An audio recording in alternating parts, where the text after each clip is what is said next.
back to the Remax Magnolia Show, and this time around, we're joined by the one, the only, the guy that gets picked on week after week, James Minchau. How you doing? Best day ever. I don't know why everybody picks on you. I don't know either. I mean, are they? Maybe they feel bad for me. I don't know. I mean, you're easily the second or third nicest guy in the office. The third nicest guy. There is only two guys. No, there's actually more now. Thought I'd throw that at you. Usually the third nicest. Yeah, easily. So you're in the top three nice guys there. Okay. Well, yeah. Even though there's three, there's four guys now. Okay. So there you go. So yeah, I'm beating someone. I don't know why you become the constant pick-on person, but it's funny because think of all the extra publicity you get week after week. That's true. I mean, everybody knows me vicariously just as this ding-dong who gets picked on all the time. It's true. But that being said, now when they're like, I'm going to call Remax Magnolia. What's the name of the... I think it's James I got to talk to. Who's that ding-dong that's there? He sounds like he'll be fun to work with. He's a real ringer. It's true. Well, that's just... Somebody's got to, keep the office together. Somebody's got to be the morale officer. True. And you seem to be the morale officer. You and the candy counter. The candy counter is definitely taking the world by storm. I stay away from the candy counter as I'm allergic to all things candy. I prefer not to eat the candy. That's okay. Shania is making up for it, I hear. Yeah. Speaking of picking on, no. Everybody said Shania always seems to be like migrating towards Shania's always eating something. Like she's a beautiful young woman, and she's going for it, and she's a great realtor, and but every time I see her, she seems to be always eating something. I guess her brain works so hard that she needs to feed it constantly. So, and she's young enough, she still has a metabolism. She still has a metabolism. It's true. Me, you wouldn't, you're like, wow, is he putting something in his mouth? Oh my goodness. Oh, it's a pencil. Never mind. Well, the office is beautiful. I know you got the big grand opening coming up here in a couple of weeks. June 7th. June 7th is the big grand opening, and we're incorporating it in with Mission's Sip and Stroll. So before the Sip and Stroll, you can come out, enjoy the festivities that are going on in the office, and everybody's invited, not just people who want to buy homes or sell homes. Not just people who are realtors, not just people who are interested, just people who want to come out and see and who want to maybe have some free finger food and maybe grab a drink. And I think there's going to be some live music, I've been told. There will be live music there. And hopefully, if I make it back from Harrison Highlands quick enough, I can be part of that live music too.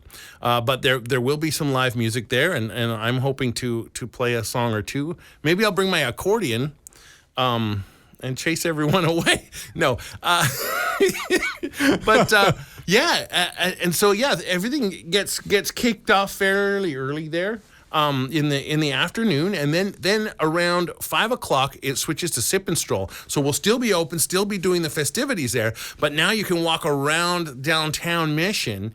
And if you don't know what Sip and Stroll is, I mean, I'm not going to explain it here, but go check it out online. Sip and Stroll Mission. You can walk around. There's different wineries and breweries and alcoholic beverage companies and probably non-alcoholic beverage companies, pairing with the different businesses around Mission to provide everybody with a kind of an experience. You walk into the pet store and there's somebody there, with some wine tastings, and walk into a sporting goods store and there'll be somebody with some beer or something like this. So we're going to be part of that as well. And so it'll be going on into the night. So come on down. Anyone's invited. And that's happening on June 7th. Yeah, that should be a good time. I'm actually going to be away. I won't even be able to come. What? You said you'd be there. I'm going to be on the island. You said you'd be playing drums, Curtis. Yeah, that's what they need. No, I'm going to be on the island, sadly. I tried to convince my wife to move the vacation days around a little bit, and I got that look that said, don't take it any further. I think that's like asking your wife to move the vacation day. Yeah, that's not a good... I would say you'd have been all right just to not even ask her. It's funny, though, because when you ask my wife something like that, it's going to come back on you. And how it came back on me is she added a day to the vacation. Now we're going right through the weekend. Like, wow, I thought we were coming back on Saturday. Nope. Nope, not anymore. Nope. No, now that you tried to take a day away from me, it's going to take me a day just to be comfortable with that. That's exactly it. So and I know better, but I get an extra day of vacation. Oh, well, that's okay. So I'll take it. I should call my boss and see if they want to give me a vacation day extra. It might work. It might. You never know. You never know. We're all good. So here we are. We're in the studio. We're ready for another day. And I know that Michelle kind of threw a curveball at you and said, "James, you're doing the show." Yeah, tomorrow. Yeah, you're doing a show tomorrow. I'm like, oh well, usually us people doing the show, we have at least a couple of weeks, if not 2 weeks, to put together something. But I had how long does it take to get from Mission to here? 12. Depends how fast you drive and how much traffic you hit. Yeah, that's about how long I had, right? So, but the good news is that I'm a performer and I got to think on my toes. As a realtor, you kind of have to think on your toes. You do. All times, and so I'm sort of trained for this. So I think I can think on my toes. It is funny when you think about it, because I've noticed that a lot of people that are realtors are musicians. A lot of people that have gone into realty are there's a lot of former radio people in it. And I think that is a skill set that does apply to it, being able to adapt and think on the fly. And I think that's one of the reasons why they kind of have the cross-pollination. It's true. You have to be 1/3 smart, because musicians are 1/3 smart. Let's face it. I'm a drummer. I can't even count to 4. So 1, 2, 3. Oh, that's right. Yeah. What's that last one? What comes after 3? Yeah, and then you have to. But thinking on your toes. That's really all what it's all about. Mm-hmm. And it's just not only thinking on your toes, but having enough knowledge of the topic and having enough improvisational skills without going off and saying stuff you shouldn't, and making promises you shouldn't. Very much a musical thing. If you're improvising and you go into a wrong area, you go into a different time signature, you're going to end the song real quick. Yes. So it totally translates into real estate as well. You got to know what you're talking about and be able to think fast on it. So, and stay within the confines of what you're doing. True. Absolutely. Because if you can we do this? Absolutely. And then you find out, no, that's not legal. No, you can't do that as part of the deal, or absolutely, or whatever else. So yeah, I mean, it's having obviously a varied knowledge base is huge. Yeah.